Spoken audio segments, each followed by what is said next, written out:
Kristalezko sabaiari buruz pixka bat gehiago hitz egiteko, Garbine Elizegi dugu platoan, Baztango alkatea izan zena, aktivista, beraz, irrikitan, berari entzuteko.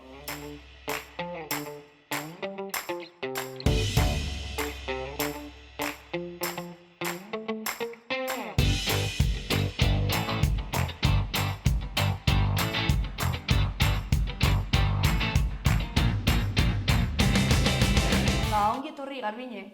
Esker mile. Zer modu zaude? Ongi eta zu? Ni ongi, ebetxe, esan dizudan moduan, korrika eta presaka beti. Baina, llegatu gara eta izango dugu orain solasteko denbora lasaia, ez? Batzutan sartzen naiz hemen eta emakumezko batekin, ez, hizketan, eta da, oasis txiki bat, ez? Lasaitasunez hitz egiteko mugikorrik gabe. Eta gustora, beti gustora. Gaurkoan, kristalezko sabaiaren gaia, irekiko dugu pixkat meloi hori, ez? Bada, termino bat, lehen hitz egiten egon gara, ez? Hasiera batean hori emakumezkoak lan mundura sartu zirenean, ez? Erabiltzen zena, soldata arrakalaren kontua, plazaratzeko edo. Baina gaur egun, ez? Milaka kristalezko sabai daude, ez? Eta, nahi genuen ere, zure esperientzia edo izatea, ez? Politikari moduan, emakume moduan, landa eremuko emakume euskaldun bezala, ez? Zakit nola jaso izan duzun, ez? Sabai hori nola sentitu izan duzun? Nik uste dut emakume asko bezala nire bizitzan zehar modu ezberdinetan, ez?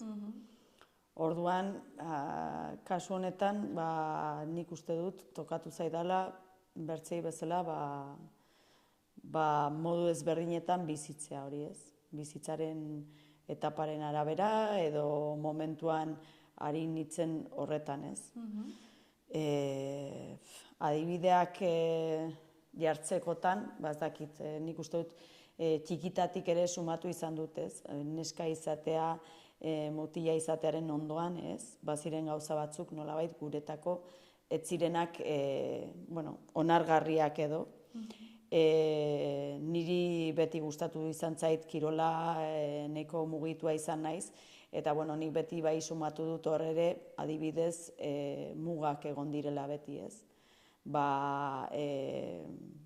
Agian mutikoak edo aspiratzen dituzten gauz horietara, ni neska bezala ez dut izan, ez? Amets hori egiteko aukera ere, ez? Orduan, hortik txiki-txiketatik nik eranen nuke bai sumatu dutela hori. Kirolean izan edo, ez dakit, klasearen kontu bat ere, ez? Nire txan, nire gurasoak ez zuten ikasketarik, nire aspirazioen artean ez zegoen goi mailako ikasketak egitea adibidez, edo, holako gauzak oso urrun gelditzen zitzaizkidan, eta, nik hori sumatu dut txiki-txikitatik, ez? Eta gero ibili naizen bertze gauzetan ere, hori beti sumatu dut. Ez behar bada modu konstientean, adin horretan, baina oraina atzera begiratuta, bai ohartzen naiz horretaz, ez? Eta nik uste dut aldi berean izan ditudala eredu batzuk, emakume indartsu eta ausartenak nire inguruan, nire familian eta baita nire inguruan ere, eta horrek beti eraman hau pixka bat haratagoi batera, ez? Edo saiatzen horretan. Orduan, nik uste dut kristalezko sabai horrek forma ezberdinak hartzen dituela, eta nolabait horrekin hausteko ere moduak ere ikasten ditugula eta topatzen ditugula bizitzan. Orduan, ez dakit, nik uste dut hor daudela, muga horiek, eman dezagun, eta helburua azkenean da, behinpin feminismotik aldarrikatzen duguna da, nolabait kristalezko sabairik gabeko mundu bat, ez? Azkenean, hori da helburua eta hortan saiatzen gara. Aipatu dituzu erreferenteak, ez? Batutan garrantzitsua dela ere erreferenteak izatea, ez? Zeia txikitatik diozu moduan, ez?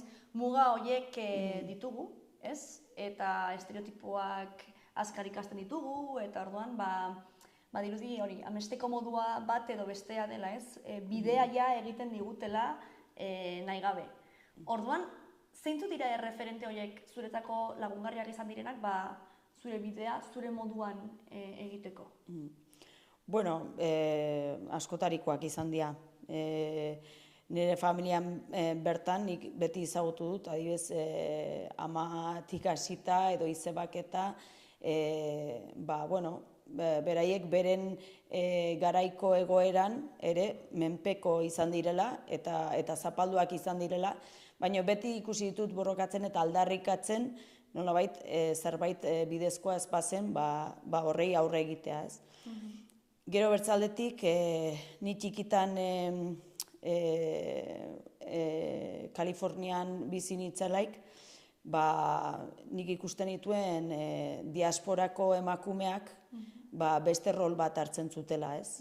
Euskal Herrian garai horretan ezagutzen dituen emakumeak alderatuta, ez. Nik ikusten dituen adibidez, tabernan musean, ikusten dituen gizonekin batera edaten, frontenisen, palan, beste rol batzuk hartzen zituzten, garai hortan agian igual Euskal Herrian ikusten ez zirenak, eta niretako horiek ere izan direla referenteak, ez. Gero, adibidez, militantzian baita ere, ez?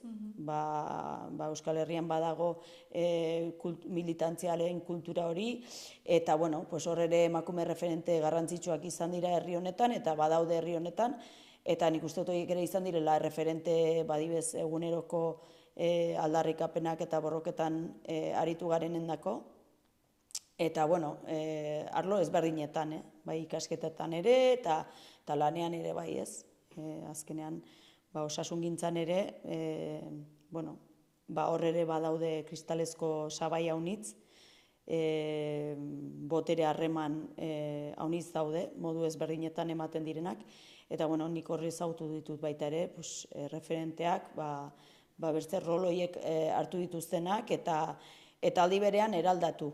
Ez bakarrik hartu eta kopiatu gizonak egiten duten modua, baizik eta erakutsi posible dela nolabait rol hori aurrera eramatea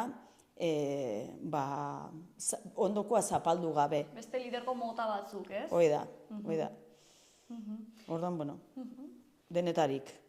Gero aipatu duzu ere, zu hori Kalifornian jaio zinen, eta baita ere zure familia migratzailea zen. Horre beste kristalesko sabai bat izango zen ere, haientzat. Zu hori somatzen zenuen, ze batzutan ere migratzaiekin hemen, askotan gertatzen da, entzuten dituzula gauzak eta ez garela konstientez haiek dituzten mugetaz, ez?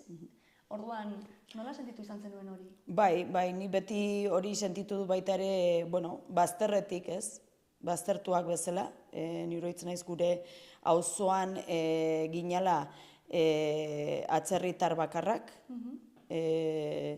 eta, neska bakarrak baita ere, gure auzoan. Bazauden beste bi, baina hori nerabeak ziren, eta ez ziren etxean askotan, baina gehiengoa ziren mutilak eta bertakoak. Orduan, karo, ez zuten ulertzen gure hizkuntza, gu ginen arraroak, ezberdinak, ez?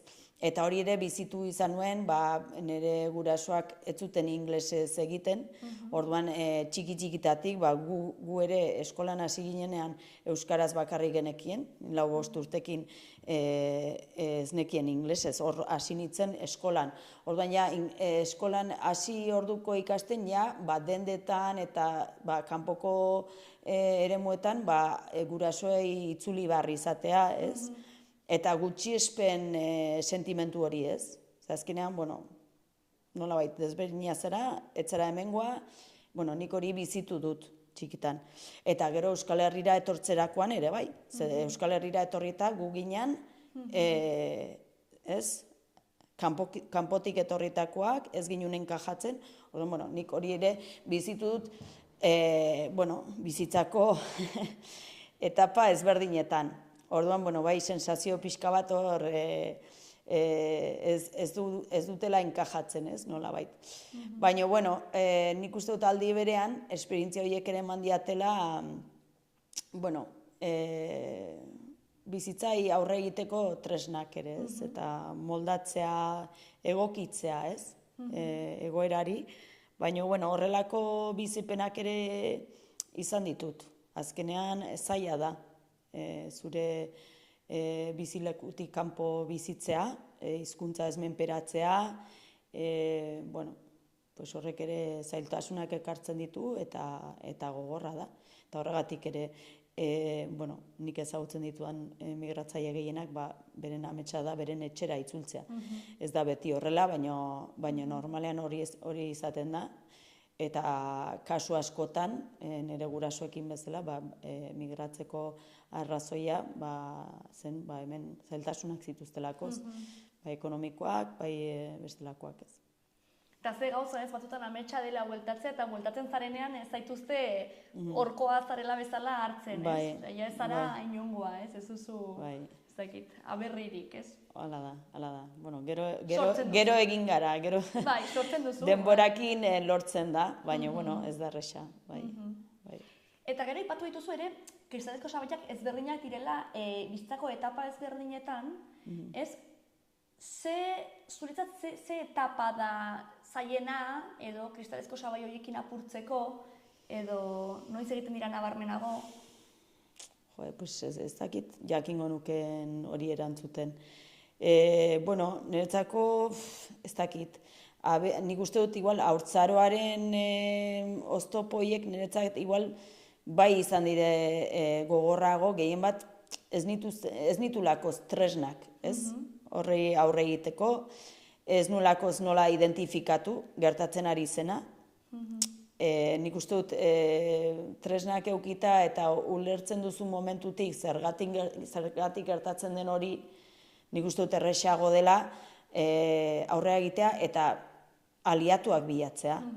Nik uste dut klabea hori dela, ez? Azkenean saretzea eta aliatuak bilatzea, zu bezalako egoeran edo zure egoera ulertzen duen jendearekin, ez? Aurre egiteko, gehien bat. Ze, bueno, pues azkenean aurra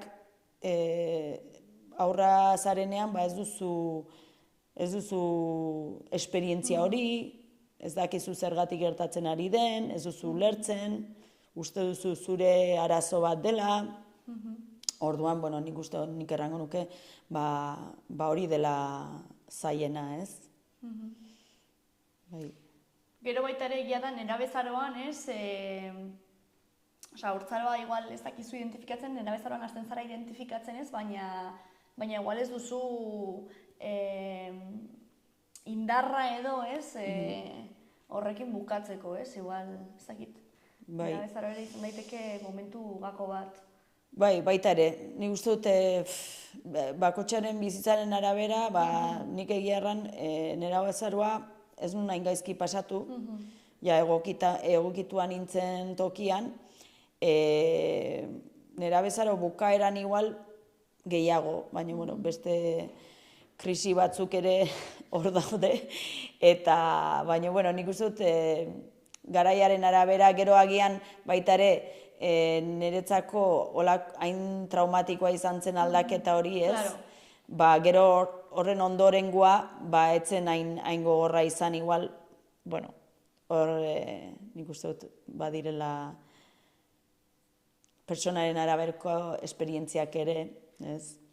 Eta aurre egiteko ere moduak edo mekanismoak, ez? Ez dakit zuretzako zein izan ziren gakoiek, ez? Horrelako egoeretan, ausardia izateko, kristalezko sabai hori apurtzeko, edo behintzat isilik ez geratzeko, edo, ez?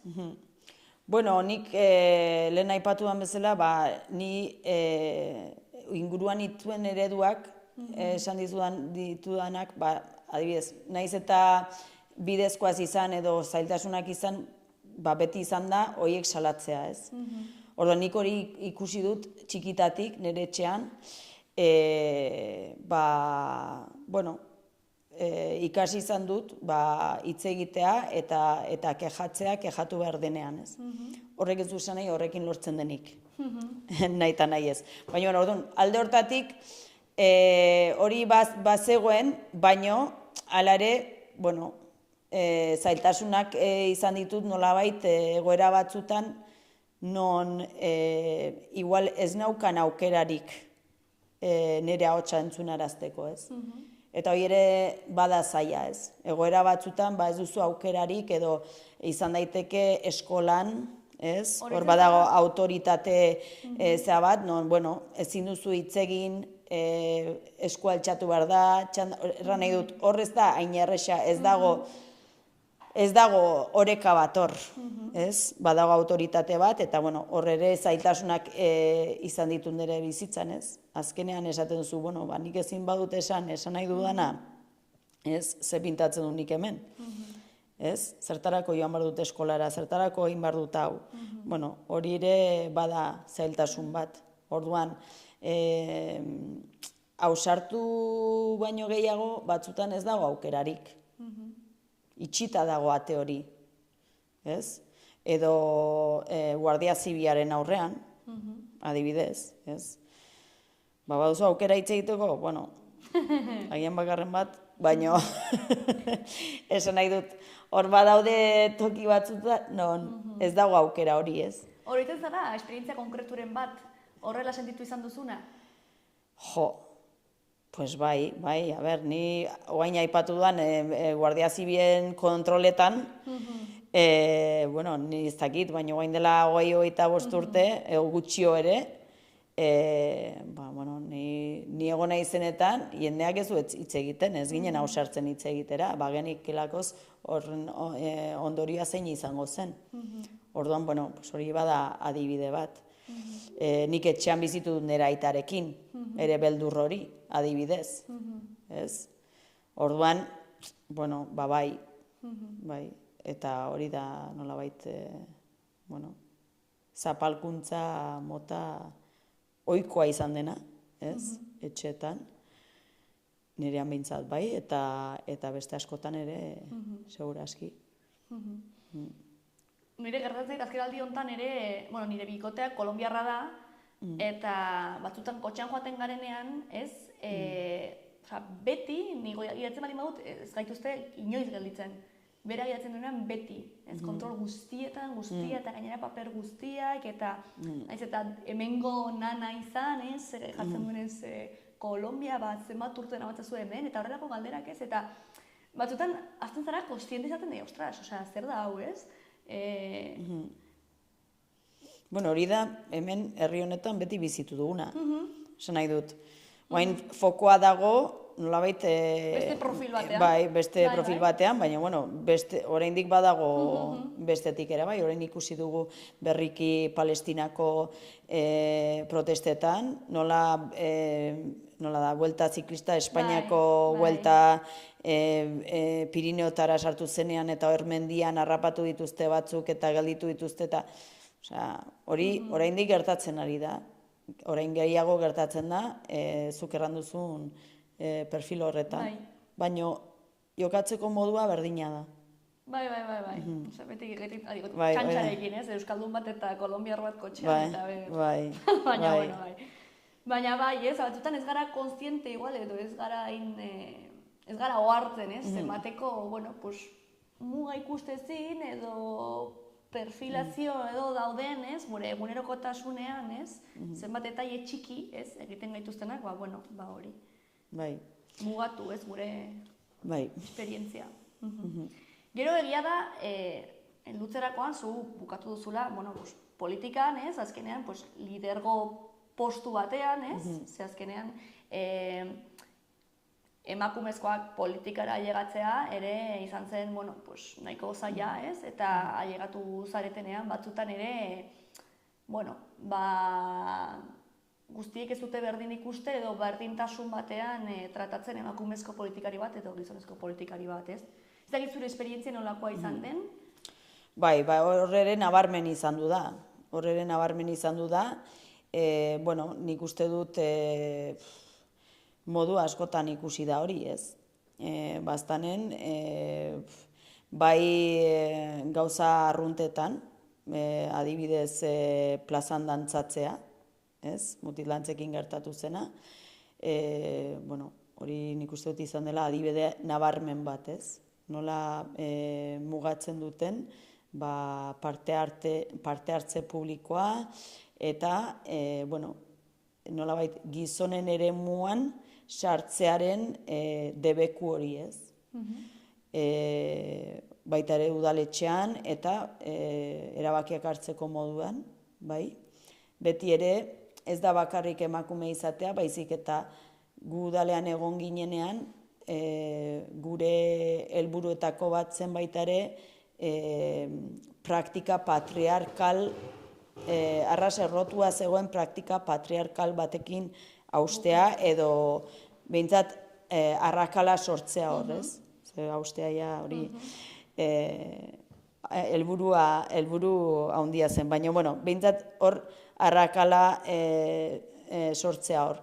Eta, bueno, horri ikusi zen nabarmen, nola etzen bakarrik presentzia, emakume bezala duzun presentzia, baizik eta gainera, zezuk eukitzen alduzu emakumea udaletxean, baino nolabait mantentzen baduzu, ez?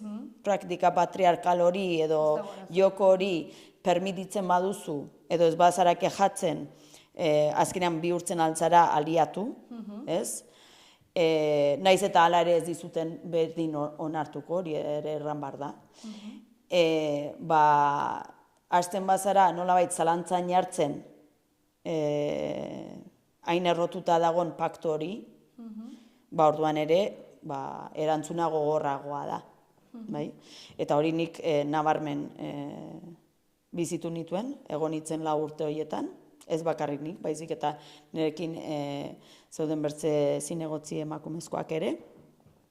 Eta geurekin ziren gizonak ere sumatu zuten presio hori, ez? Azkenean, bertze gizonen gandik, nolabait, zuek ere ari zarete, ez? Pakto honekin hausten eta hau ez dugu onartzen. Orduan, bueno, hori ere nabaitzen zen. Eta, bueno, modu ezberdinetan eman da, prentsan izan zen erasoaldia nahiko bortitza izan zen, eta konstantea erabatekoa 4 urtetan. Orduan, bueno, hori baita herritarren gandik ere, eramaten zen eskrutinioa, zagin nola esaten euskaraz, ez da inondik ere konparatzen al, gero atzetik etorri ziren beste naiz eta nolabait talde berdinekoak izan. Orduan, bueno, nik uste dut nabarmena dela, ez? Eta baita ere, bueno, erran barra da, gu sartu ginenean udaletxean izan zen ilegalizazioa oraindik hortxe, ilegalizazioa bukatuta berehala. Hor, bueno, muga honitz zeuden jendea zerrendetan parte hartzeko, eta izan zen elegaldie bat, non emakume asko sartu ginen, baina izan zen horregatik. Esan nahi dut, etzela izan zuten, bueno, plan B, ez, bezala?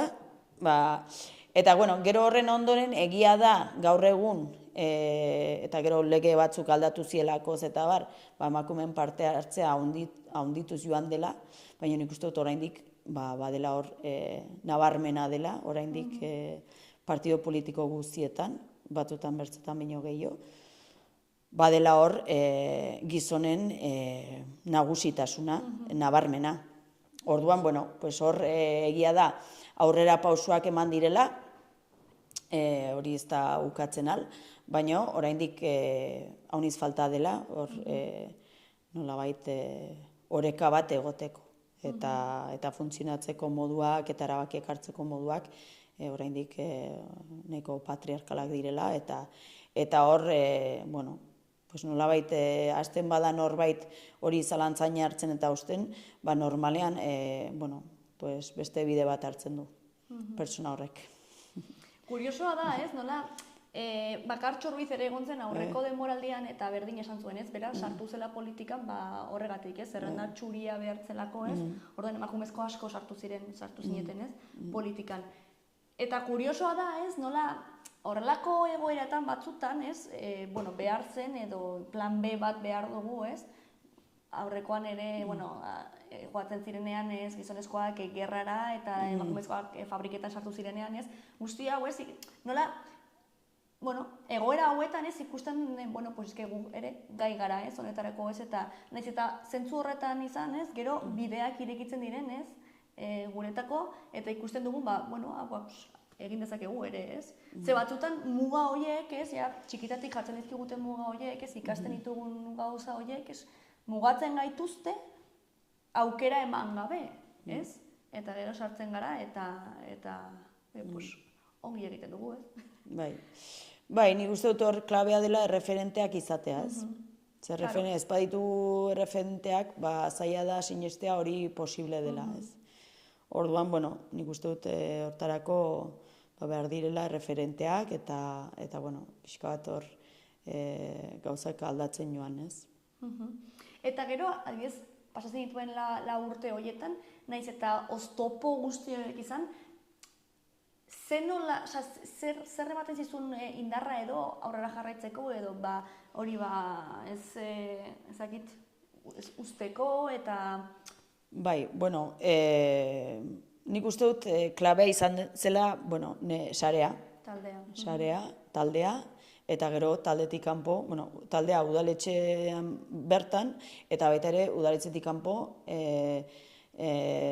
neukan sarea eta aliatuak. Eta baita ere, presio horrekin ez. Nola baita... Azkenean helburua da, patriarkatuaren helburua da, zu etxera joatea. Orduan, horrek ere, nolabait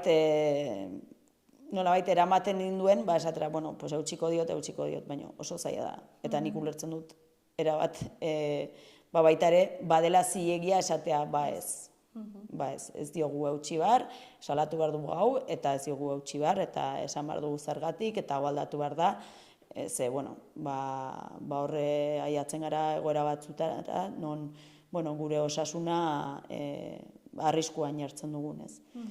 Eta nik uste dut hau ez dela nire esperientzia bakarrik, baizik eta gertatu zitzaiela haunitzei. Orduan, hor badago, erabaki hori hartzeko zalantzatan, bai egon nintzen, haunitzetan, baina, azkenean bukatu nun legealdia, baina gertatzen altzen alderantziz ere. Eta, horrela da. Indarra hartzen duzu momentu batzutan inguruko jendearen gandik, eta, batzutan amorru horrek ere, esatezu, ez. Ez diet emango plazer hori. Baina, igual hori ez da estrategiariko berena, Ez dut aholkatzen. Gero egiten duzu, baina osasun mentala ja... Bai, hori da. Orduan, komplikatua da, zaila da, eta nik uste dut politika instituzionalarena adibide bat da, baina gertatzen da, baita ere bertze eremu haunitzetan. Bai herri mugimenduetan, bai lan giroan, bai etxean ere. Orduan, hori da. Bakotxak nik uste dut ez dagoela formula bakarra aurrera egiteko. Bai klabea da, aliantzak eta sareak eta izpatasuna nik uste dut hori bai. Baina, hori ere, horrekin ere batzutan ezin da. Eta batzutan exigentzia dela bikoitza, ez? Bai. Osea, zu hor zaudenean, ez? Zure kasuan, ez? Igual, ezagitzen zen lehenengo, bazango lehenengo emakumezko? Aurrekoa zen. Virginia Aleman, bai. Bera izan zen aurrekoa, bai. Bale. Ez, azkenean zaudela hor beti ez dakit lupa batekin begiratuta, ez? Imagozu bikoitza, ez? Demostratu. Bai. Komunikabidetatik nola uste duzu irudikatzen direla emakumezko politikariak? Nik uste dut, komunikabidetan ere denetarik dago. Badakigu espektroa zabala dela. Orduan, nik uste dut komunikabidearen arabera helburuak hor daude. Inor ez da neutroa herri honetan. eta, bueno, pues, helburuaren arabera irudikatzen dira interes horren arabera. Orduan, bueno, pues badago nolabait misoginia orokortu bat, non modu ezberdinetan itxura dela ez dakit zer aliatuak ere horrelako, bueno, ez dakit, horrelako gauzatan ere hanka sartzen duten eta komentario matxistak dauden eta bar. Eta gero, bertzaldetik dago ze interesak dauden, ez? Baldin badago emakume bat aidena ordezkatzen Nafarroako eskuinaren ez dakit helburu guztiak, Yolanda Barcina bat, komunikabide batzuk jarriko dute modu batean eta bestean. Egia da, eta hori bai nik uste dut importantea dela salatzea, modu batean edo bestean ez da berdin tratatzen arerioa denean emakumea baldin bada edo gizonezkoa baldin bada ere. Claro, porque naiz eta Yolanda Barcina, UPN-eko gizon bat eta emakumezko bat alkatea izan denean ez da berdin tratatu. Oida, eta egon da hor misoginia eta komentario matxistak alde guztietatik. Eta nik uste dut hori ere salatu behar dela. Arazoa ez da emakumea izatea, baizik eta zer defenditzen duen ez. Claro, hori da ez. Eta, bueno, orduan nik uste dut komunikabidetan hori maiz egiten dela. Eta, bueno, hori ere aldatu beharra dela. Orduan, komunikabideak ere modu batean gizartearen isla diren enean, banka sartzeak ere horre ongo direla. Orduan, bueno, lana dago toki guztietan, baina, bueno, hori ere gertatzen da. Bai, baina egia da hori ez, azkenean mezua batzutan difuminatzen dela ez, fokoa dagoenean nola jantzen den, zeitxura daukan, nola hitz egiten duen, zenolako... Zein den bere maitalea. Hori da ez? Bai. Bueno, guazen enfokatzera honetan, ez gaude honekin edo ez gaude ados edo bezagit, baina, karo. Bai, hori ere nik uste dut nabarmena den, bai. Eta gero aktivismoan egon zarenean,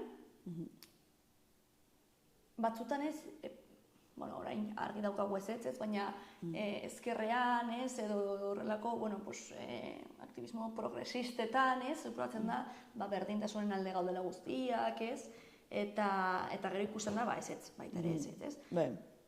Horrelakoetan, nola kudeatzen duzu edo nola kudeatu izan duzu egoera? Bueno, zaila da, ze ja berez, suposatzen da, helburu berdin batekin gaudela elkarlanean, baina, hor ere badago matxismoa eta misoginia, eta, horrelako, eta gertatu zaigu gainera, militantzi mistoietan, egotea nolabait, ematen dira botere harremanen gatazka horiek ere, eta gizonezkoek orokorrean oso gaizki daramate emakumeak aldunduta egotea, gauzak argi esatea eta bar. Edo, nolabait beraien protagonismoari itzala egitea. Eta hori gertatzen da herri mugimendutan ere. Gero erasoak gertatzen direnean askotan beraien arteko pina egiten dute, pakto patriarkala gaientzen da. Eta zaila da hori ere kudeatzea eta hori ere gertatu zait. Eta gertatzen da herri mugimenduetan egunero. Orduan, nekagarria da, eta nik ikusten dut gero eta gehiago militatzen duten emakumeak eta genero disidenteak nahiago dutela espazio ez mistoetan aitzea, eta horregatik izaten da, ez? Orduan, nik uste dut hor badela lana handia egin beharra, gehien bat gizonezkoen aldetik, baina, beren borondatez ez dute ingo, eta ez dute egiten. Orduan, hor egin behar da presioa, interpelatu behar da, eta, zaila da eta nekagarria da. Ze azkenean nahiko lan daukazu, borroka ezberdinetan antolatzeko, ez? zure lan ordutatik kanpo eta bar, gainera horrela aritu behar, ez, horrelako gatazkak kudeatzen. Orduan, bueno, hori ere gertatzen da, azkenean matxismoa dago alde guzietan, eta, bueno, gatazkari gabe ez dela aurrera egiten. Zaunitzetan, nahi dugu feminismoa izatea erosoa, eta hemen denak, bueno, martxoan 8an eta bandera feminista ateratzen dugu, baina gero egunerokoan, ez badugu nolabait ez baditugu gatazka horiek azalaratzen, ez dugula ezer konpontzen, ez? Gelditzen da aldaketa superficial batean, eta gero zailago dela konpontzea, ez? Hori ere badago. Egia da batutan dela nekagarria, Bai, oso. Batutan esaten duzu, gaur ez da iraultza eguna, eta benga, guazen kuadrilla bazkari hau pakean ustera, ez? Batutan da, como, wow. Batutan harritzen nau, nola profil zehatz batzuetako gizonak hainbeste defenditzea patriarkatua eta zenbait iritzi oso atzerakoiak, ez? Ez dakit, D ereduan ikasi duen, guraso nahiko irekiak dituen, ez dakit, mutiko batek, ez?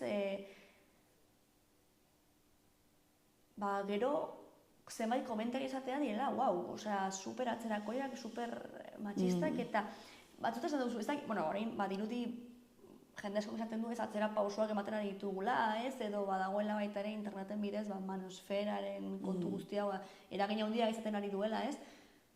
Baina batzutan harritzen hau nahikotxo, ez? Osea, ez dakit, transexualitateari buruz, feminismoari buruz, edo rasismoari buruz, edo debatitzen dugunean, ez? Oso kontzeptu eta iritzi atzerakoiak dituztenean. Eta batzutan sentitzen dut, naiz eta esan, ez zutela entzuten edo entzun nahi. Zakit. Bai, nik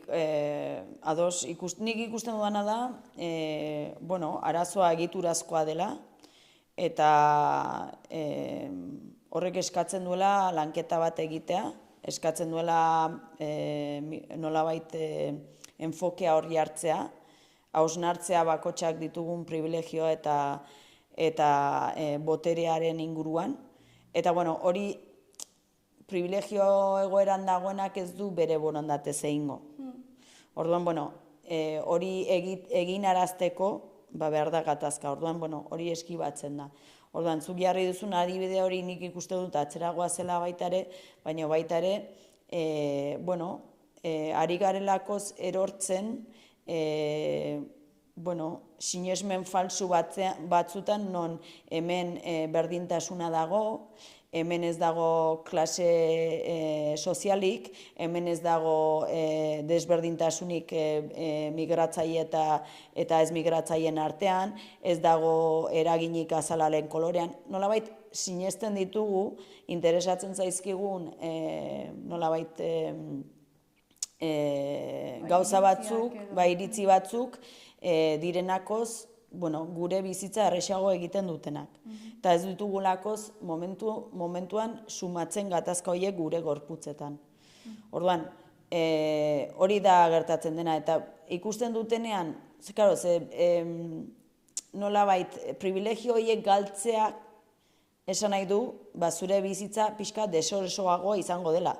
Hori inork ez du bere borondatez egingo. Zuk aipatu duzun gazte horrek hori du. Agian bere gurasoak kontzientzia bat zeukaten beste bizipen batzuk izan dituztelakoz, edo nolabait presente zutelakoz, bai nazio gatazka, bai hizkuntzarekin, bai klasearekin, bai matxismoarekin, beste maila batzutan. Eta nolabait transmititu da, edo ez da transmititu, hori bukatu dela. Eta nik uste dut, hor badela utxune nabarmen bat, ari garela sinesten erabat egia ez den errealitate bat, ez. Orduan, nik uste dut hortik etortzen dela baita ere gero ezin egon hori eta erantzun erreakzionari hori. Azkenean, botere hori konpartitzeko prest ez daudelakoz. Eta hor dago arazoa. Boterearen konpartitzea horretan. Edo desoreka horretan. Nire ustez. Bai, hala da. Eta ni ulertzen dut, hori haien barrutik edo atera behar dela, ez? Eta batzutan, privilegioei uko egitea, ez dela erreza izango, edo lanketa bat eramaten duela, baina kontzientzia pixka bat, ez? Naiz eta igual, ezakit. Nik uste kontzientzia hongo da ondorio sozialak daudenean. Ez bada inongo ondorioik zuk sinestea ondokoa baino gehiago zarela, edo irabaztea ondokoak baino 200 euro gehiago, ez? Gizona zarelakoz, horrek ez badu sozialki ondorio bat, ez? Beste gauzetan bezala, ez? Indarkeriarekin, hizkuntzarekin, nola hitz egiten den emakumei buruz, nola hitz egiten den jende arrazializatuei buruz, ez badu ondoriorik horrek sozialki, ez? Onargarria egiten bazaigu, gauzoiek entzutea, inongo ondorioik gabe, nik uste dut hor, eta gero, erraten duzuna, nekagarria da, egotea egunero, horren gainean. Baina, nik uste dut, argiak izan bar garela, eta, gauza batzuk ez direla onargarriak, nahiz eta orain dela 15 urte onargarriak ziren. Ez? Orduan, hor bada lana handia egiteko, ze hori kaltegarria da denentzat. Ze indarkeria ekartzen du, eta erailketak ekartzen ditu, eta fascismoa ekartzen du, eta hor gaude. Eta orain badirudi dena oso desfiguratu, ez? Zer den askatasuna, nork erabiltzen duen askatasuna hitza, ez dakit, balorea iaia kendu zaio, ez? Erabiltzen da askatasuna ez diren gauzak ez aldarrikatzeko. Orduan, gaude sozialki ez puntu batean, oso arraro, gero, jendeak kale ateratzen da baita ere, badago, ez, resistentzia oraindikan, ez, horren kontra, ez. Ezakit, igual arlo positiboago batean bukatzeko, ez, ezakit nola ikusten duzun, egin dezakegula edo jarraitu dezakegula, kristalezko osabai hauek apurtzeko bide horretan, zer egin dezakegu gizarte moduan, edo zer egiten ari garen ongi. Nik uste dut gauza asko egiten ari garela ongi, nik uste dut mugimendu feministatik azkenengo, sortu zenetik, ez? Ari dela, eta sortu baino lehen ere, nik esaten dut, adibidez, nik inguruan izan ditudan emakumeak, txikitatik ezagutzen ditudanak, ez dira feminista bezala identifikatzen, baina ereki dituztela bideak, eta nolabait, hor segitu behar dugula horretan. Nik uste dut ari garela, ongi ari garela, noski gauza batzutan ez dugula asmatzen, ezin da denetan asmatu, baina nik uste dut esatekotan gauza bat egin behar ez duguna da pentsatu gauzak egina daudela, edo gauzak lortu dugula, lortu behar dugun guztia, edo lasaitzen algarela. Ze geldirik gauden momentu guztietan, beste aldeak egiten du aurre. Orduan, nik uste dut hori egin behar dugula azpimarratu, eta egin behar duguna da segitu. Segitu aurrera, ari garen lanean, eta azkenean gure borroka dela bizitzaren aldeko borroka, eta bizitza hori dela. Orduan, bizirauteko segitu behar dugula borrokan, eta hori da, nik uste dut positiboan errateko, badela lorpena gaur hemen egotea, polako programak eukitzea, eta, nolabait, ematen duela itxaropena etorkizunerako, badugulako zindarra, eta hor egon behar dugulakoz. Mila esker, Garbine, etortzeagatik, partekatzeagatik, Eta ongi izan animo jarraituko dugu orduan, ez? Zuek ere mila esker. Gobierno de Navarra. Nafarroako gobernua.